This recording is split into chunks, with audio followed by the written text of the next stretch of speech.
discuss the first question. A toroid has 3000 turns. The inner and outer diameters are 22 centimeter and 26 centimeter respectively. Calculate the magnetic field inside the coil when it carries a current of 5 ampere. So as you know, what is a toroid? Toroid is a endless solenoid. Let me draw a toroid. So toroid will be looking like this. Will have an inner radius and an outer radius. So this is R1 and this is R2. So we have two radii, R1 and R2. So R1 is given as 22 centimeter and R2 is given as 26 centimeter. This is a question. Now we have to take the average radius, that is R is equal to R1 plus R2 divided by 2, that is 22 plus 26 by 2, which is exactly 12 centimeter, which is 0.12 meter, just converted into SI. Now number of turns is also given. So number of turns N is equal to 3000. So number density N is equal to N divided by L, that is 3000 divided by L.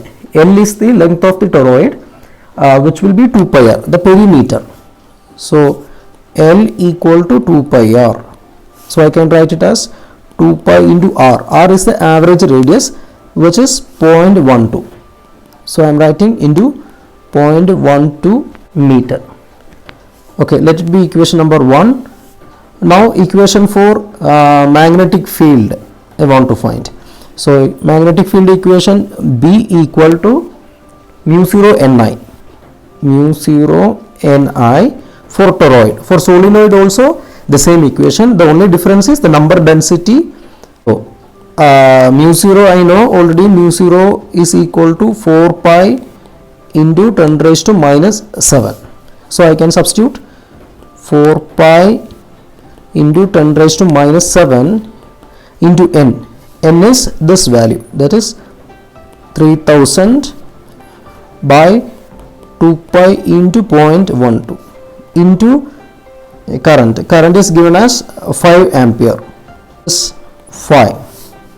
So here pi will be cancelled by cancelled. Now this 4 and 2 cancelled. So this will be 2 into 5, 10 into 3000 into 10 raised to minus 7 by 0.12.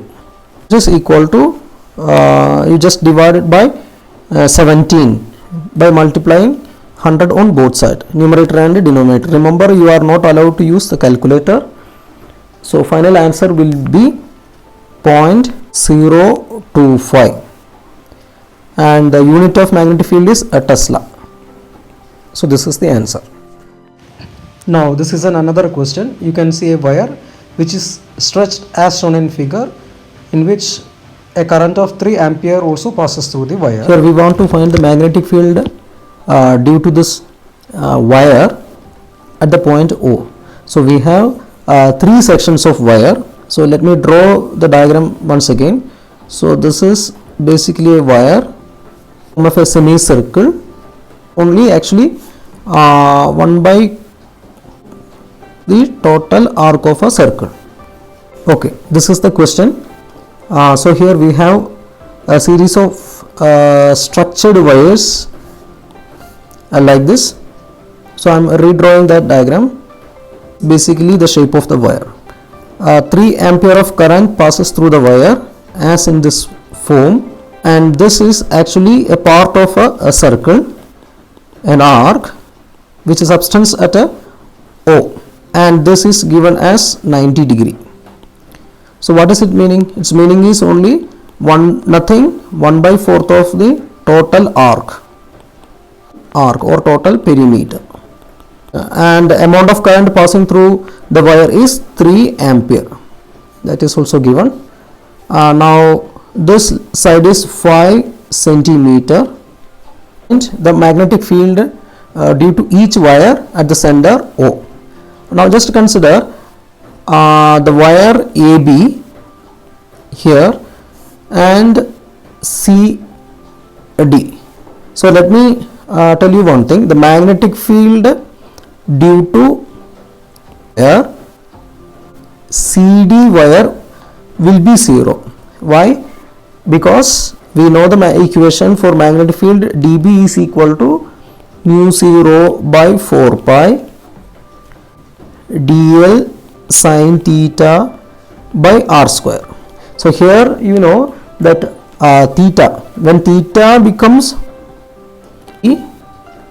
maximum, B will be maximum, and when theta is equal to 0, B will be 0.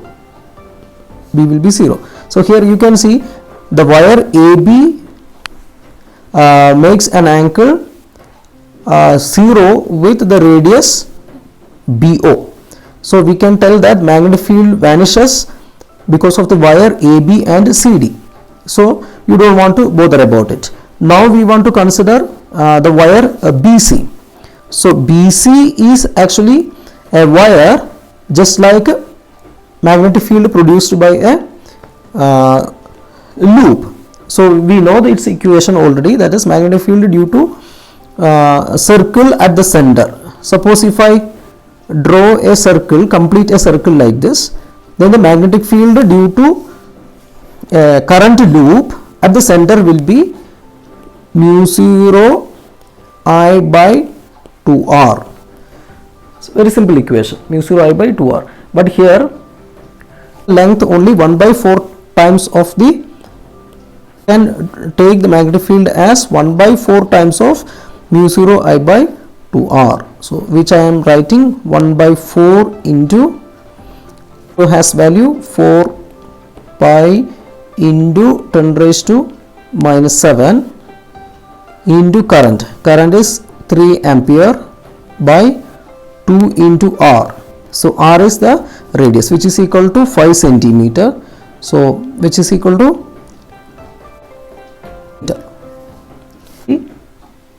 approximately 9.3 into 10 raised to minus 6 Tesla. Okay, next question is, a circular coil of n turns and radius r carries a current I.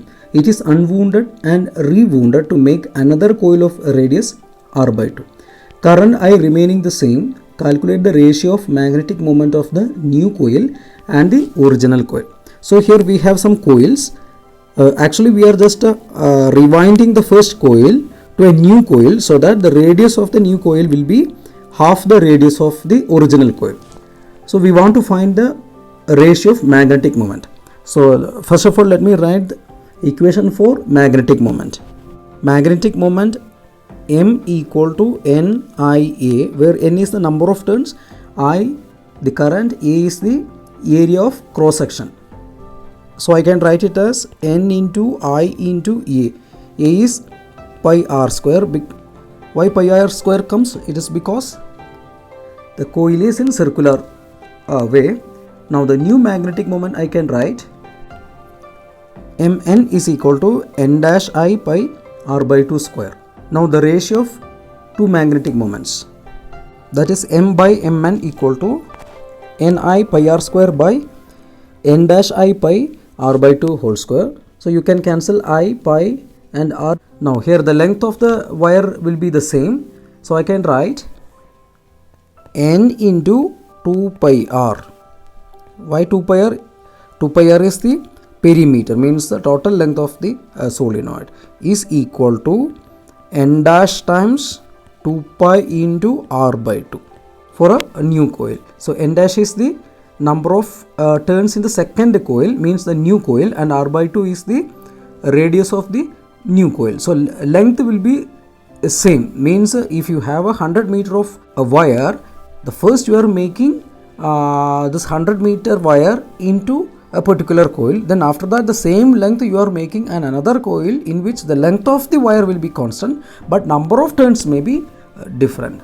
So I can write n dash equal to 2n. That is, just substitute this equation in this equation. So what we'll have? We will have m by mn equal to 2 by 1. So ratio will be 2:1. Okay, let me discuss another question. A wire AB is carrying a steady current of 12 ampere and is lying on the table. So I have a wire which is AB. So AB is my wire which is on a table and which carries a current of 12 ampere. And another wire CD carrying 5 ampere is held directly above AB at a height of 1 millimeter. So I am taking another wire. So wire is just above the wire AB, which is 1 millimeter distance. So distance between the wires will be 1 millimeter and has a current. I can write it as a current as a 5 ampere. So this is a CD.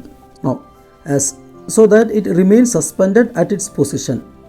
When lift free, give the direction of the current flowing in CD with respect to that in AB. Take the value of G is equal to 10 meter per second square. So actually we want to find the M, means the mass of the wire. So and when two currents are passing in the same direction, they will attract. If they are in opposite direction, definitely they will be repelling. So if the wire CD has to be suspended just above AB, so what has to be done here? That is, the force of repulsion between two wires must be equal to the weight of the wire CD. Then only it will be balanced. So I can write the force between these two wires as F equal to mu 0 I1 I2 divided by 2 pi r, where r is the distance. Now let m be the mass per unit length of the wire CD. If m be the mass per unit length of the wire CD, now I can write this force, equation number 1 will be balanced with the gravitational force F is equal to mg. So equation 1 and 2 will be equating mu 0 I1 I2 by 2 pi r equal to mg. I can substitute mu 0, value of mu 0 is 4 pi into 10 raised to minus 7 into I1 is 12 ampere and I2 is 5 ampere by 2 pi into r. R is the distance, 1 millimeter. So 1 millimeter means 1 into 10 raised to minus 3 meter, which is equal to m that you want to find into g. G is 10 meter per second square. Now from this equation m will be m equal to, you can cancel the same terms, pi and all, 10 raised to minus 7 into 2 into 12 into 5 by 1 into 10 raised to minus 3 into 10, which is approximately 1.2 into 10 raised to minus 3 kilogram per meter. That's the right. Okay, my next question is, a jet plane is traveling towards the west at a speed of 1800 kilometer per hour. So this is the west. Now this will be north. Now this is south. This is east. Okay, as you can see, the jet plane is traveling towards the west at a speed of 1800 kilometer per hour. So speed I am writing as 1800 kilometer per hour. You can convert the speed into meter per second later. What is the voltage difference developed between the ends of the wing having a span of 25 meter? So 25 meter is actually the length of the this jet plane. So this will be the length, as I can mark here. This is 25 meter. If the earth magnetic field at this location has a magnitude of 5 into 10 raised to minus 4 Tesla. So here you can see earth's magnetic field direction will be always from north south direction. So here magnetic fields are in this direction. Okay, so north south direction, and has a value 5 into 10 raised to minus 4 Tesla, and the dip angle is 30 degree. Theta I am writing it as a 30 degree. What is dip angle? You will study later. Dip angle is the angle between the horizontal component of earth magnetic field and the total magnetic field of earth at a particular place. Now velocity v equal to 1800, which I can write it as 1000 divided by 60 into 60, which is 500 meter per second. You can multiply 1800 with 5 by 18 so that it will be in meter per second. Now length of the wings of an aeroplane is given as a 25 meter, and magnetic field is given as a 5 into 10 raised to minus 4 Tesla. Now come to the question. Actually this question is just like the induced EMF in a conductor whenever a conductor moves in a uniform magnetic field. So here magnetic field is the magnetic field produced by the earth, and we will consider the plane is as a conductor having a particular length. So when plane moves through the earth magnetic field, definitely there will be an induced EMF between the two terminals of a aeroplane. So that EMF we have to calculate, and actually EMF will be extremely very small. So anyway we want to calculate it.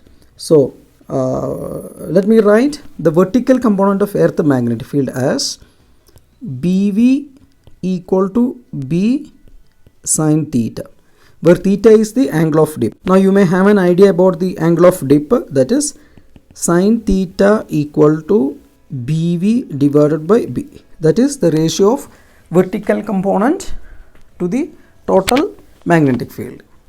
So sin theta, so BV is equal to B sin theta, so I can substitute. So I will have BV is equal to 5 into 10 raised to minus 4 Tesla into sin 30.